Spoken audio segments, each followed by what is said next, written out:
Okay. Okay. Well, from here, at least, good evening, and good morning and good afternoon to other people in different time zones. My name is Gad Hume, and I'm one of the organizers of the seminar, along with my colleagues, Kate Quinn and Steve Cushion. And from here, or this evening, it's a great personal pleasure to welcome Randy Browne to the seminar. As some of you know, I'm sure, Randy is a professor of history at Xavier University in Cincinnati, Ohio. He's the author of another book, other articles, but this evening we're celebrating his relatively recent book, The Driver's Story. It's a book that, despite not having gotten a discount on this, which apparently is going to be in the chat, I have read and really enjoyed and indeed can recommend. So we will follow the usual drill of our seminars, which is I've asked Randy to speak for around 30 minutes or so, quite flexibly, and then we will open the floor for questions. And I'm sure all of you are now familiar with Zoom questions, either in the chat or by raising your hand. So let's commence, and I'll pass it over to Randy.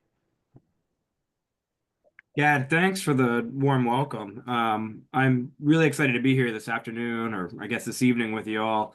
I actually presented some early thoughts on this project, some material that eventually became part of the second chapter of the book several years ago. So it's really gratifying to be back here now that the book itself is out and talk with you about it. I'd like to start with a brief introduction to the book and really focus on how I got interested in drivers and the driving system, and why the project seemed, to me at least, important. Beginning in the mid-17th century, English sugar planters on Barbados developed what they eventually called the driving system to solve what they saw as their fundamental problem, which was how to extract labor from people who vastly outnumbered them and, of course, resisted their enslavement. The position of the driver was created around the same time. It's part of the creation of the gang system that some of you, I'm sure, are familiar with. And the driving system spread to plantations, societies really in the Caribbean and elsewhere pretty quickly. Everywhere you had the gang system in practice, and even sometimes under the task system, you had a driver. This was an enslaved person, usually, but not always, an enslaved man, appointed by white plantation authorities to supervise, manage, and punish other enslaved laborers. So the driving system effectively trapped drivers between the insatiable labor demands of white plantation authorities and the constant resistance of their other enslaved laborers. I wrote the driver's story mainly because I wanted to know how drivers coped with this role that put them really at the center of what the historian Vincent Browne has described as a never-ending war between enslavers and the enslaved. More broadly, it seemed to me that focusing on drivers and the driving system offered a way to understand the labor regime of Atlantic slavery and the mechanics of racial capitalism, not as abstractions or from the point of view of planners or merchants, but is seen and experienced by enslaved people themselves. So to explore the driver's predicament, I made a series of strategic decisions really early on in the writing of the book. First, I decided that I was going to focus on the Caribbean, even though you see drivers elsewhere in Brazil and the American South, but I was going to focus mainly on Caribbean slave societies, especially British colonies in the early 19th century. I concentrated especially on the Guianas, so it's Berbice and Demerara and Essequibo, and Trinidad, because those colonies produce some extraordinary bodies of evidence that don't exist for other slave societies in the British Caribbean or elsewhere. And the most important of those for me in this project were extensive first-person legal records from thousands of enslaved people, including hundreds of drivers. So we have this first-person testimony from enslaved people themselves. And I'm happy to talk more about these sources and the others that I used later, if that's of interest. The second decision I made in this project was that because I recognized the driving system's basic dynamics were surprisingly stable and similar throughout the Americas, that rather than organize a book around comparisons between, say, different slave systems or crop regimes or change over time, that I was going to focus thematically on different dimensions of drivers' lives. And so that's the way the book's organized. And the final decision I made with the design of the project was that throughout the book, I was going to do everything possible to center drivers themselves. That this wasn't going to be a top-down story, that I was going to focus on drivers' motivations and their struggles, and that I was going to try to see the world of the Atlantic slavery and the world of the plantation as much as I could from the driver's own point of view. As I finished this book, I ultimately came to see that drivers were at the center of enslaved people's working lives, their social relationships, and their struggles against slavery.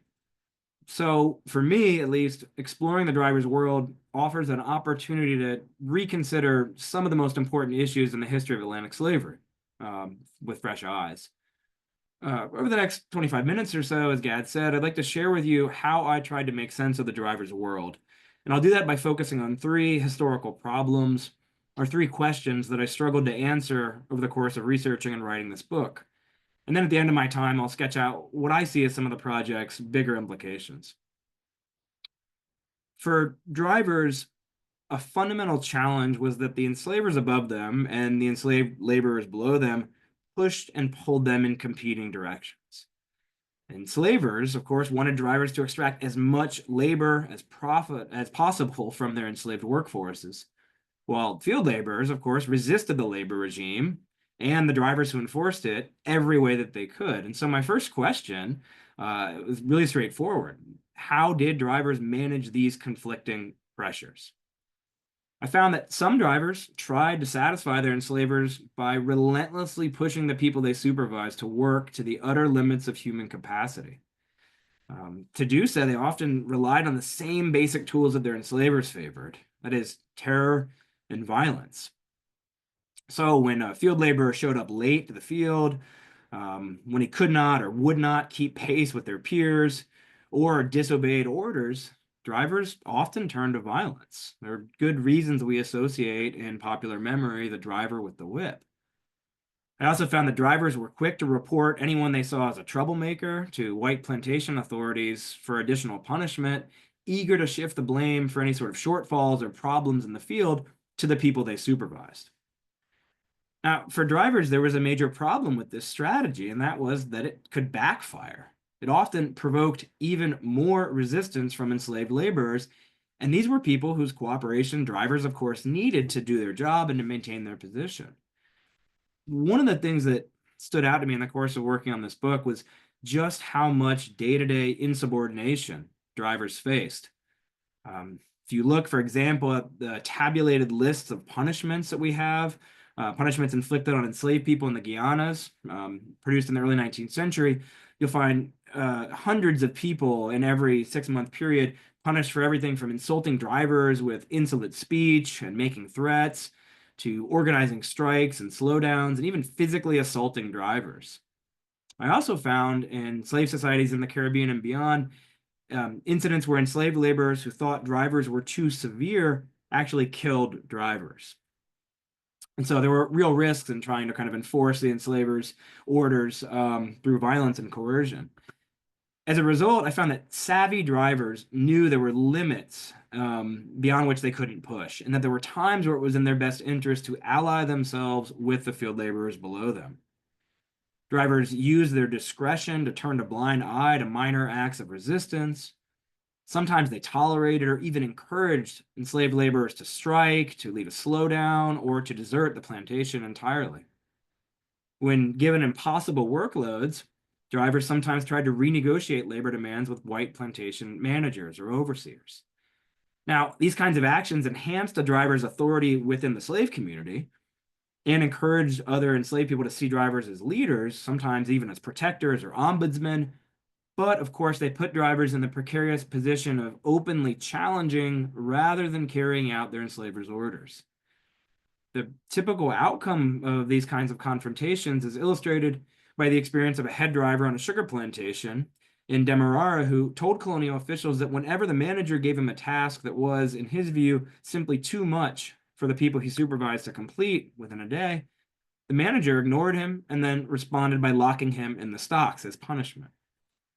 Even then, many drivers took calculated actions to support other enslaved people.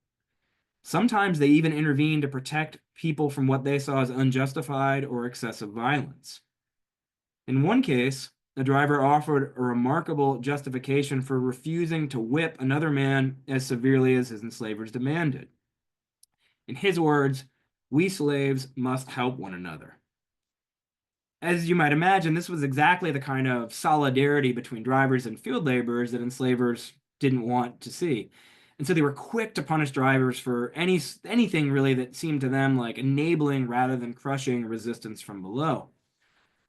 In case after case, I found accounts of drivers who were punished, flogged, demoted, in some cases sold off the plantation entirely for supposedly being too soft on other enslaved laborers.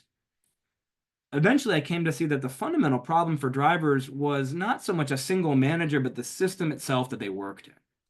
No matter how well they did their job, their enslavers always demanded more. One head driver on a Jamaican sugar plantation, whose name was Francisco, explained the logic of the driving system and how it doomed drivers to fail. Whenever the overseer was watching him, Francisco knew, as he put it, that he had to swear and tear at the field laborers he supervised, in what to him was a futile effort to extract even more work from people than they were already doing. The problem, as Francisco explained, was that the field laborers there were already working harder than any other slaves in the area. But the overseer still wanted more work of him than he was able to make them do, and more indeed than was right, and more than they were able to do. So, for drivers like Francisco, being trapped at the center of a capitalist labor system, a system where they had no real incentives to offer the people they supervised, and where labor demands were insatiable, effectively meant enduring a special kind of existential horror every single day. This leads me to my second question, which is, if trying to make the driving system work was such a nightmare, why would anyone ever want to be a driver? I confess at first I thought the answer to this question was pretty straightforward. I knew from the work of lots of other scholars and from my first book that Caribbean plantations were notorious death traps. Most enslaved people recognized they had very slim odds of becoming free, and instead focused on trying to find ways to get by or survive. This is an argument I made in my first book. What I found in this book is that becoming a driver was one of the best, maybe the only ways to prolong one's survival if you're trapped on a Caribbean plantation. Field laborers typically died in their early 40s, whereas drivers lived well into their 50s or even 60s. They outlived their peers because the position itself allowed them to escape the brutal physical demands of field labor, and because their enslavers strategically incentivized drivers by giving them better clothing, housing, food, and other so-called perks than other enslaved people. Now, these material differences clearly mattered to drivers, but the more I researched, the more I came to see that becoming a driver also offered unique opportunities to make important social connections with other enslaved people. So there's a whole other range of benefits or marginal advantages that drivers got, that people got out of the position. And this was especially true for male drivers, many of whom aspired to become what Africans in Africa and the diaspora called big men.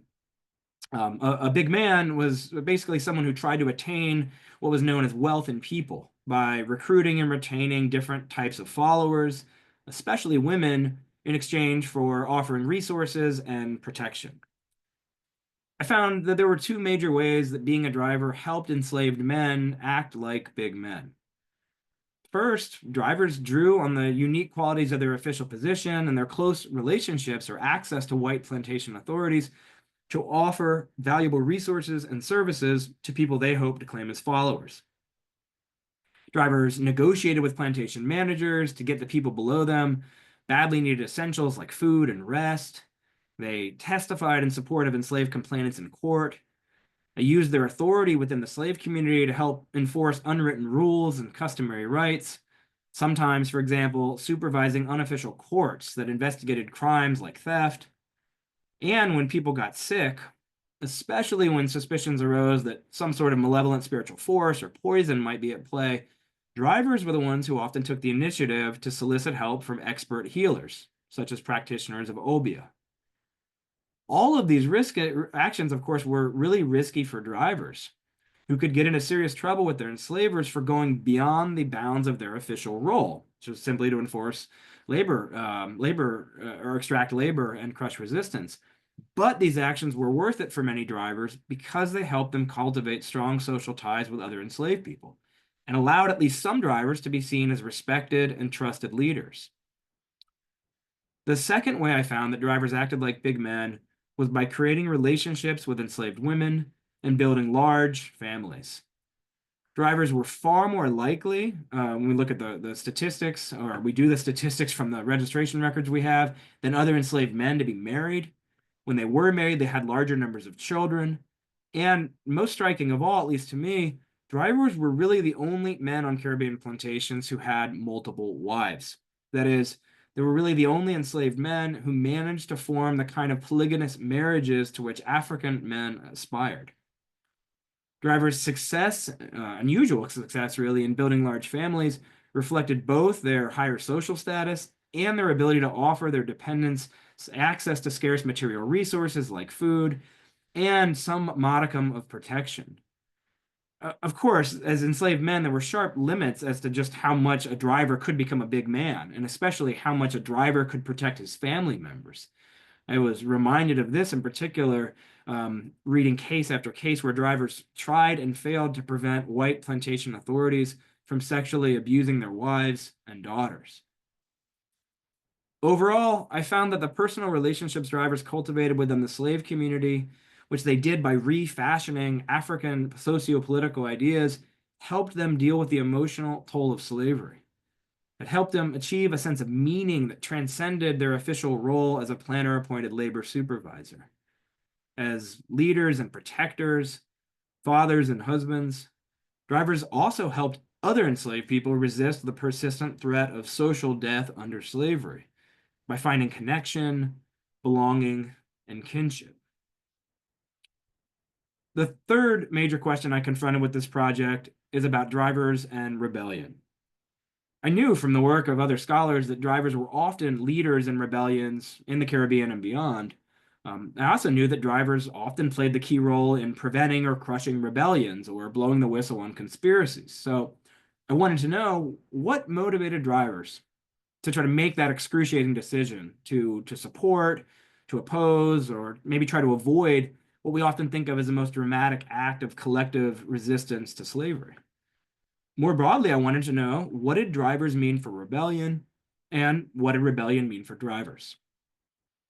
To explore these questions and understand drivers' rebel politics, I focused on a major uprising in Berbice, part of Guyana, in late 1813 into 1814. This was a conspiracy that involved hundreds, perhaps thousands of enslaved people across 24 plantations who planned to overthrow the colony's white authorities. It was organized by Africans who identified as members of multiple diasporic nations. These were socio-political communities where Africans from the same broad region came together and formed new identities in the diaspora, such as Coromantee or Congo or Mandingo. Over a series of several months, these nations or national groups held secret nighttime meetings where they planned, they toasted one another, and importantly, they appointed kings and other officers to lead the rebellion and to govern society afterwards. The organization of this rebellion was documented in really extraordinary detail, thanks to some 600 pages of testimony or interrogations from more than 100 enslaved people, including more than 20 drivers. So after sifting through these different accounts and other correspondence about this rebellion, its leadership, and the goals of the rebels, I found that drivers had three basic relationships to this rebellion. First, along with other male leaders of these diasporic African national groups, drivers were the main organizers. These men accepted appointments as kings, governors, and other officers of the nations to which they belonged, in part because those leadership roles gave drivers opportunities to extend the geographic reach of their authority, seeking followers beyond their own plantations and recruiting people with similar national or ethnic identities. On one plantation, for example, would-be rebels organized under a driver who was also head man of the Mandingos, or, as one rebel put it, king and father at top. On another plantation, Two drivers who actually came from two different nations organized their countrymen to, quote, take the country to ourselves, or as they put it, become our own masters. And in another region of the colony, there was a man named Caesar, who was identified as a head driver and king of the Congo nation in that region, who traveled from plantation to plantation in a hammock, carried by attendants and trailed by dozens of followers to mobilize other Congos to join the rebel cause. These kinds of drivers also communicated and cooperated with one another, building a sort of Pan-African rebel coalition that linked dozens of plantations across the colony's coast. Meanwhile, there were many other drivers who tried to keep their distance from what seemed to them like a suicidal plan.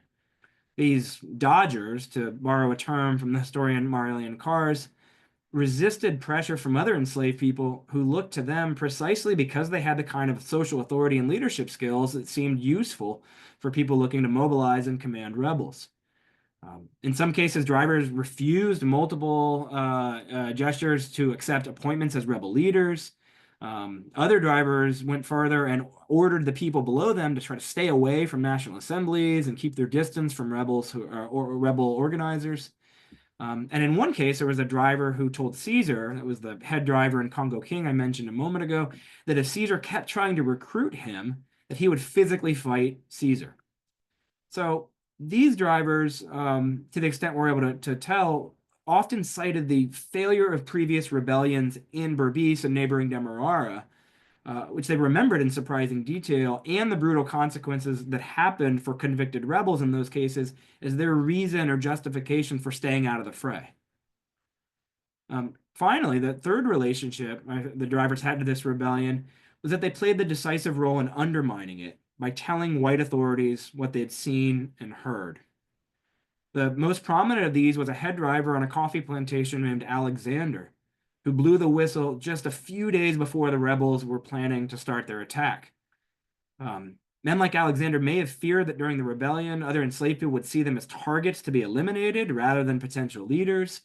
Several of them knew that in previous rebellions, including the large 1763 rebellion, which served as a kind of cornerstone for a collective memory of resistance, that drivers had been killed by rebels who saw them as defenders of the status quo. Some drivers must have also worried about what might happen to their families during a bloody, perhaps protracted war. In Alexander's case, for example, he had to think about 8 children he had with one wife, the 6 children he had with another, and about his several dozen grandchildren. For whatever combination of reasons, many, perhaps most drivers concluded that they had as much to lose as to gain if this rebellion were to break out. And in some ways, their decisions are understandable, since suspected rebels and wound up tortured and executed. Some of them ended up getting shipped overseas as part of the transatlantic slave trade. Whereas those who blew the whistle not only survived, but in some cases were rewarded by colonial authorities with a series of symbolic and material gifts, including in some cases sizable cash awards. Beyond these 3 different relationships to this rebellion, one of the most interesting things I found was that the political aspirations of the drivers who did lead this rebellion, or their vision of what freedom might look like, were very different than those of ordinary enslaved people. Instead of liberating everyone and abolishing the plantation system and slavery itself, the drivers who led or planned this rebellion simply wanted to overthrow white authorities, free themselves, and then run the plantations alongside the other elite men that they collaborated with. These leaders imagined a world where many of the hierarchies of colonial slavery would continue. They would be on top, and the field laborers, people that drivers referred to as the low class of people, would continue working under them. Understandably, most enslaved people weren't willing to risk their lives for this kind of revolution. So for me, beyond learning about drivers' relationship to rebellion, focusing on them in this moment of rebellion deepened my understanding of just how hard it was to build the kind of solidarities and support needed to wage a successful war against slavery. At least some of the time, the people who were best positioned to lead had goals that conflicted with those of ordinary enslaved people. So, ultimately, what do we gain by putting the driving system at the center of Atlantic slavery's history? I would argue that in addition to a better understanding of how the plantation system worked on the ground and how people dealt with extreme forms of exploitation, I think it helps us see more clearly how enslavers managed to maintain control, surprisingly, for so long and extract so much labor from the people they enslaved in the face of countless or relentless resistance. Put differently, if we go back to this idea of slavery as a never-ending war, and everything that I found and wrote about in this book suggests that was the case, well, then why did enslaved people find victory elusive? This is a question that historians have pondered for decades, really, and there have been really two approaches, as I see it, to this question, maybe more broadly to the study of Atlantic slavery. On the one hand, we've had a lot of work that has emphasized the overwhelming power of enslavers and of the institution itself or the system. The ways that slavery and the slave trade commodified human beings and extracted wealth, the kind of business history, economic history of slavery. On the other hand, a lot of historians more interested in the social and cultural history of the enslaved have emphasized the many ways enslaved people resisted or fought to carve out some measure of control over their lives. One of the things I've tried to do in this book is bring those two approaches together in order to better understand how those strategies of coercion and strategies of subversion developed in response to one another, and ultimately why the balance of power tilted toward enslavers. Enslavers embraced the driving system because it worked. To be sure, relying on a subset of enslaved people for labor extraction and social control created a volatile, violent system. Drivers did not want the same things that their enslavers did. And there was always the risk that drivers would collaborate with other enslaved people. In fact, they routinely did just that. So, to coerce drivers into doing their job, enslavers subjected them to constant surveillance and brutal discipline, trying to terrorize them into terrorizing others. And even then, drivers pushed back with everything from quiet acts of insubordination to open defiance. But in the end, the driving system endured. One of the reasons why, I think, and to me, one of the most insidious things about it was the way that it created or reified hierarchies and divisions among the enslaved, pushing drivers and the people they supervised to see one another less as allies than as adversaries.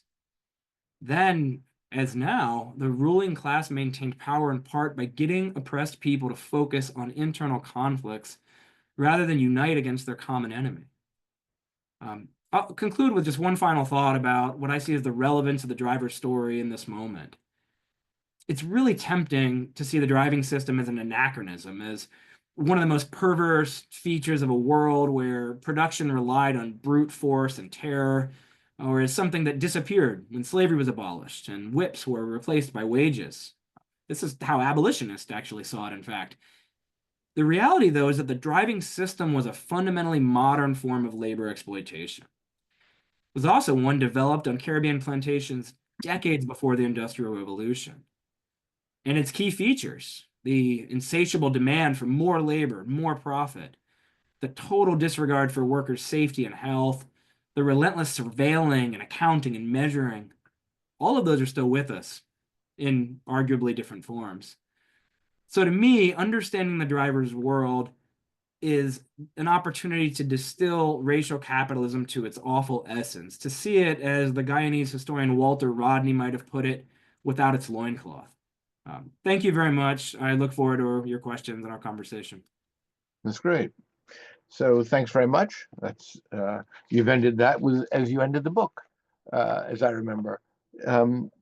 I will, before other people step in, I will use, so what's the word? I will take advantage of my position. There's a point that you didn't mention, which is a very minor point, but it has to do with one of your categories of material conditions. One of the curious things, and this is a small point, but nonetheless, maybe speaks to that issue about drivers, which is that drivers, as you said in the book, actually had sometimes enslaved people working for them in various capacities. And that is almost a contradiction in terms as a kind of, and I accept that that was the case and I understand it. And yet in some ways it's difficult to understand. So it might be worth sort of expanding on that point. Yeah, I appreciate the question. And there's so many ways that enslavers deliberately tried to distinguish drivers from other people. The special clothing they gave them, the shoes, obviously the whip, additional rations, right? And so um, collectively, these things made it really obvious to know who was a driver and who wasn't. And drivers took advantage of that. They sometimes were paid cash, again, back to contradiction in terms, sometimes being paid cash bonuses, right? Like the whole idea of enslaved labor, you're not compensated. And yet we know drivers are actually not just given kind of payment in kind, but sometimes actual cash bonuses, gratuities. They benefit from sometimes essentially being assigned other enslaved people to work from them. This further reduces their labor burden, right? They can exploit other enslaved people's labor, and then there's also a very significant symbolic and social meaning to, right, having someone else perform this work for you. Hmm. Um, so the records are scattered on that. I don't know quite how widespread that is in terms of patterns and making generalizations, but I was also struck by the handful of cases where I did see that happening. Yeah, well, me too. But John has a question. Thanks very much. I enjoyed the presentation and I'm really looking forward to reading the book. It's a general question, but I was just curious to ask about sources, starting with the point you mentioned briefly about the particular existence of firsthand testimonies in Guyana and Trinidad in the early 19th century. And I wondered if you could tell us more about that and if that's related to amelioration. But then for the book as a whole and moving across time from Barbados forward, how do your sources change over that period? And did you have access to different kinds of material moving forward?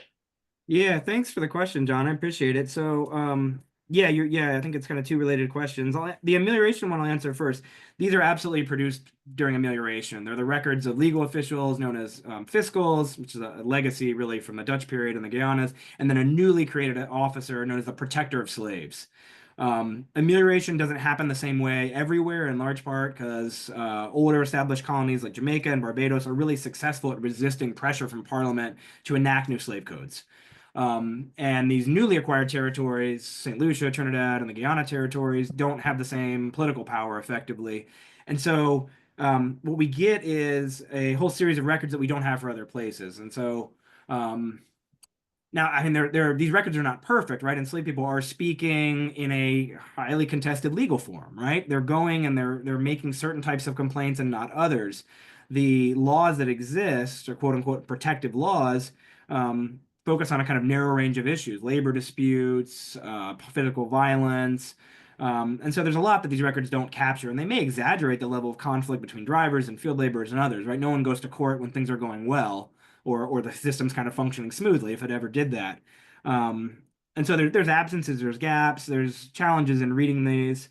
But they still are, I think, the closest we get to first-person evidence from drivers at the time, rather than recollections decades later. To deal with the second question, and you're absolutely right, one downside of these as well is they only exist for a couple decades in the early 19th century, right? So questions about how representative they are, we're looking at a sort of snapshot of the driving system in, a kind of narrow chronological and geographic frame. And so to counteract that and to try to see it across a wide frame, I read everything I could possibly find about drivers and the driving system. I looked as far back as 16th century Sao Tome and Principe to try to find early origins of it. I looked at very early colonial Brazil to see kind of forerunners of a position of a driver. There's a sugar foreman who's working, a little analogous to a driver, so it's either enslaved or free Africans in positions of kind of supervisory work. The sources do change over time. So, and I looked at everything from, correspondence, planners' papers, missionaries' journals. Travel narratives get really good, but it's a grab bag. It's a kind of motley crew of sources throughout the book, and then I concentrated in the early 19th century because it's as close as I could get for the types of questions I was interested in. So I triangulated with other things, but I did end up relying really heavily. So I wish I had the same thing. I could like zoom in on Barbados in the 1680s and see what dynamics look like there. We just don't have the kind of records. Great question, though. I appreciate it. Okay. So Abigail says that she's trying to understand your point about are you saying that enslaved persons who revolted wanted to continue to use enslaved field labor when they freed themselves. Interesting perspective. Yeah, Abigail, thanks for the question. I'm reading in the chat as well. So in the case of the 1813-14 Berbice Rebellion, that's exactly what the drivers and other big men, elite men who organized this rebellion, they made distinctions for the rebellion itself between officers and soldiers. And what they said is, and the other leaders of the rebellion, not coincidentally, happened to be other people with kind of high-ranking positions. They're distillers, they're sugar boilers, they're carpenters, they're often artisans. There are very few field laborers who were heads of these African nations.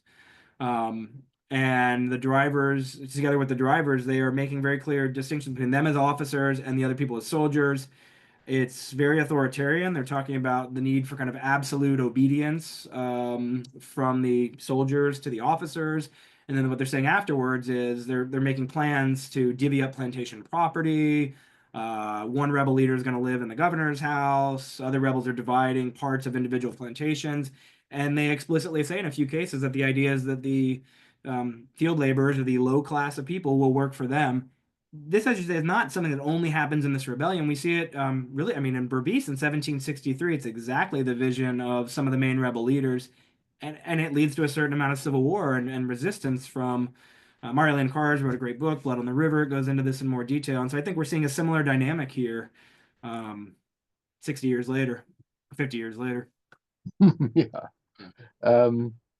Jean Besson says thanks, of course. And I think this is an interesting question about whether the drivers had access to more land for provision grounds than others who were enslaved. Yeah, thanks, June. I did see scattered references to that being another one of these kind of material, marginal material advantages that drivers got was, yeah, being larger provision grounds or better, however you might want to think about that. I mean, this is the way managers talk about it or planners. The driver should have kind of the best access to the most choice provision ground. Thanks. Thank you. Mm-hmm. Yeah. Okay. Yeah, Kate? I think you have to undo yourself. Yeah. Sorry, I've forgotten how to do the raise hand function with my Zoom already.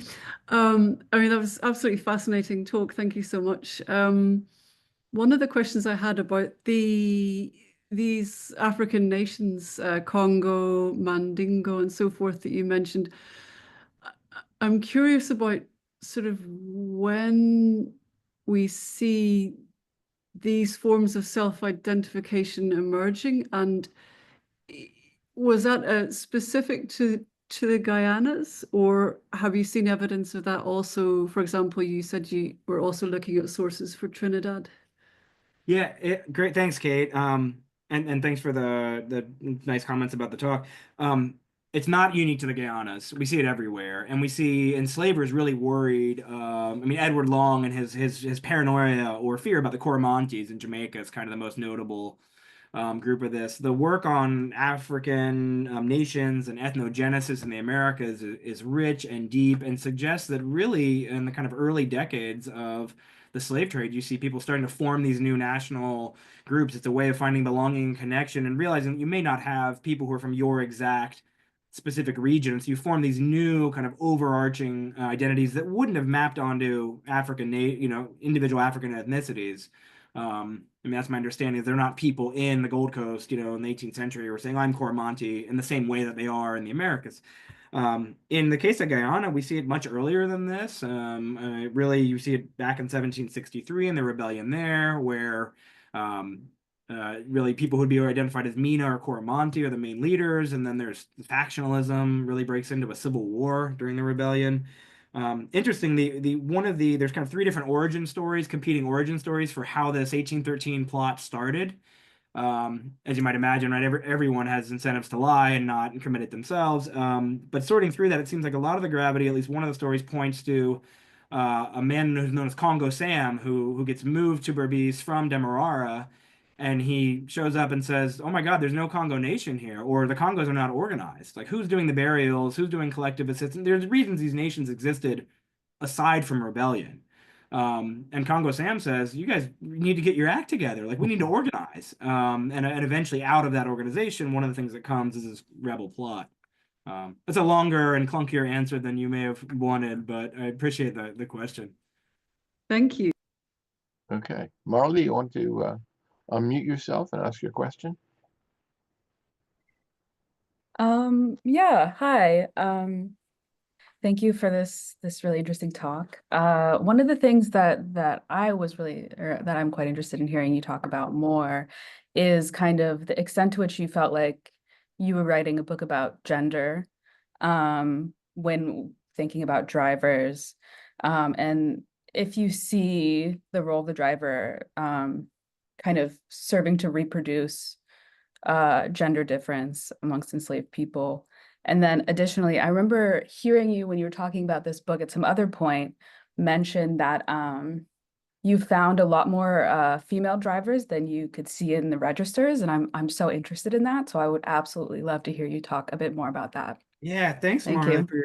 yeah, thanks so much for your questions. I knew from the beginning of the project that gender was going to be a big part of it. Like, you've got a system where, at least in theory, all the drivers are supposed to be men, except for, and we'll come back to female drivers and the kind of driveress supervising children's gangs. But you've got a position where right, the main labor supervisors, certainly head drivers, are almost always men, and then your field laborers are more statistically more likely to have more women than men in them. So I knew just on that gender was going to be a big part of it, but there were all these ways that I was surprised by kind of how gender played out.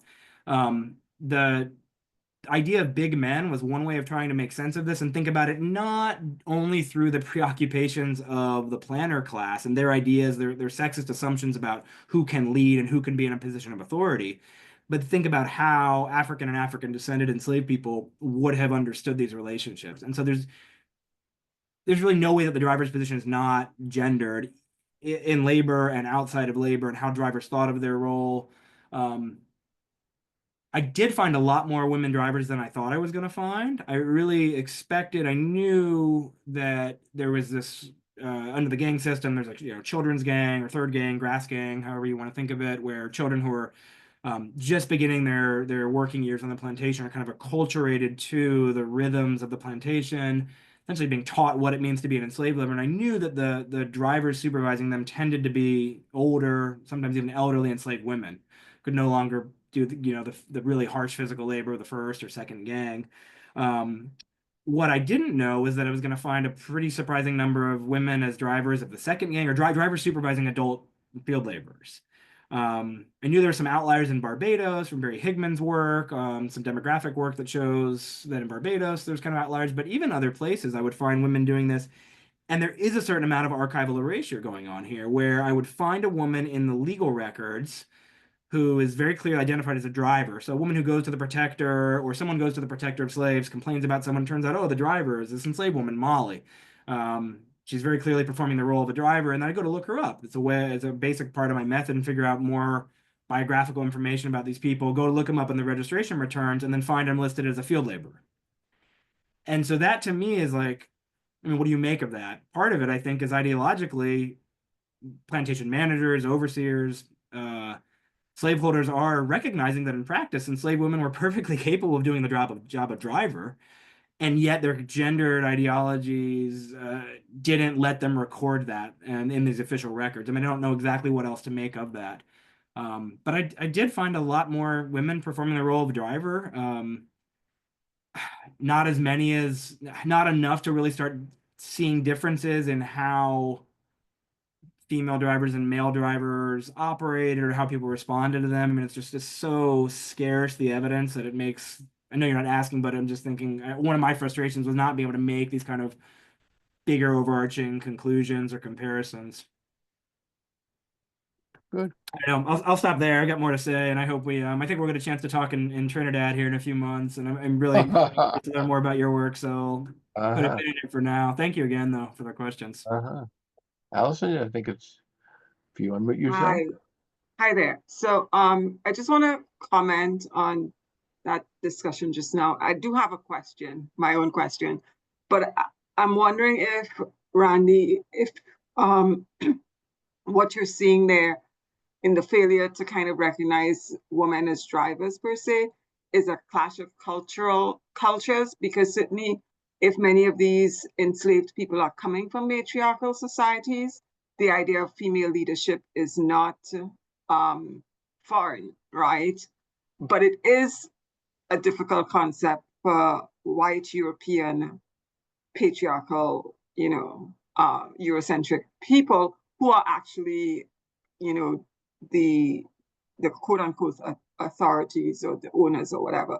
So I'm wondering if that's really what you're seeing there. And maybe if you think about it in terms of the matriarchal structure that these enslaved Africans may have been more familiar to them, then you would see that more clearly, right? And certainly from an anthropological point of view, the term kind of big man or whatever, it's not necessarily patriarchal. It talks about a role, not a gender, right? Okay, so that's my comments.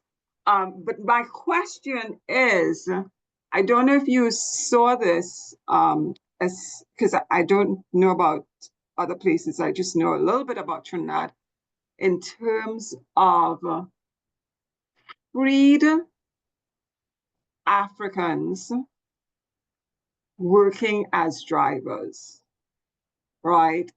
Certainly, we know that the folks who are considered Americans, and there were other groups of freed Africans who were brought to Trinidad before the end of British slavery. So I wonder if you saw any of that. You certainly had colored people who came from the French as a consequence of the settler, the population who would have been freed. So I wonder if you came across any of that when you did your research. Thank you. Yeah, thanks for both the comment and the question. And I'll respond real briefly to the comment. I think, yeah, that's a lot of what is going on is what Kathy Browne would talk about a gender frontier, right? We have these clashing gender ideologies of people coming from Africa and coming from Europe. In terms of freed Africans working as drivers, there are slave societies where that happened. In Cuba was the kind of most, to my mind, to my knowledge rather, the most prominent example where you have some free African and African descended men who are playing the role of driver or contra mayoral. What I found in the Caribbean more broadly, and certainly in the West Indies, that it was very rare to have. So the role of the driver is one that is associated in the term with, in the Caribbean, an enslaved person. You did, though, have free African and African descended men sometimes playing the role of an overseer, kind of directly above a driver. But I think that's really the distinction. If you were to find a free, and these terms shift, and they shift between the linguistic and imperial boundaries, but usually, I mean, at least the distinction that I've seen and I've kept in my work is a driver is going to be an enslaved person. Sometimes you hear slave driver used like in the American South, or at least among American audiences, and think about this as analogous to an overseer, or I guess in Jamaica it would be called bookkeeper. But that's a free person. The driver was almost always meant to be an enslaved person, understood to be an enslaved person. Very good. Steve? Yes, could you say a bit more about how this relates, the way you finished up, the way this relates to sort of more modern capitalist industrial relations? I mean, I'm thinking I've read things like Bill Cook's Denial of Slavery Management Studies and Kathleen Rosenthal's How Slavery Inspired Modern Business Management. But it does seem to me that there's a difference in degree and brutality, but it's sort of the structure is much the same. I remember my grandmother referring to her foreman as a bloody slave driver in that sort of way. So if you could say a bit more about that, I'd be interested. Thank you. Yeah, Steve, I appreciate the question. And yeah, the scholars you mentioned, right, are part of a kind of, I don't know, I always resist the term like economic historian or business historian. Although sometimes I was introduced recently. I was like, well, as someone who's done economic history of slavery, it's like, that's not what I do. That's not what I do. But I guess I am. They're part of this kind of new wave of people I see really pointing out a business history of slavery that is also very human history. It's not a kind of top down how the system worked, but what it meant for individual people. So, and Rosenthal in particular, I've got a lot of respect for her and her book. Yeah, it's less, I mean, the violence is less obvious now. It's less physical, maybe for some people in some industries. And I wouldn't pretend that working in an Amazon warehouse is the same thing as working on a sugar plantation. I guess it's a question of, do you emphasize similarity or difference? And I find that I think I kind of push back against the celebratory. So much of this is not just our modern culture, but it's the abolitionists who are like, oh, the problem isn't this capitalist system or imperialist system. The problem is, physical violence of slavery, so let's make it less violent. Or the problem is the literal enslavement. Let's get rid of that, and then we can still have, you know, awful power relationships and exploitation if we call it something else. And so I wasn't trying to suggest that it's the exact same, that what we're just seeing is continuity, but I think I find more similarities than differences. Pre and post emancipation, and I guess what the other thing I'm trying to focus in on is like, is the capitalism part of the slavery and capitalism, right? Is not just the slavery part of that, and look at those together. I mean, this is a lot of the work that's influenced me on racial capitalism, is understanding that it's racialized from the beginning, and a lot of those structures continue long after we think slavery's passed. So yeah, maybe looked less stark, and the mechanisms are a bit different, but the basic drive to put profit and growth above all else with really little regard for what happens to human beings or the environment, like a lot of those things continue. And the tools change, of course. No, but thanks for the question. I appreciate it. Great. Somebody says, I thought he was going to say something, but no, plantations aside. George Beckford. Oh, a reference to George Beckford's work.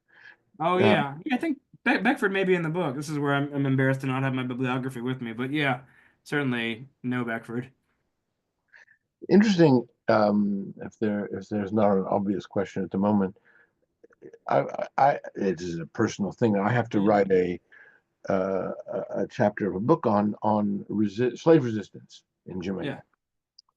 And I was struck, I think, when reading your book, but also in talking about it, I'm trying to think back to it, when you talked about the King of the Congos, the organizers, drivers as organizers of rebellions.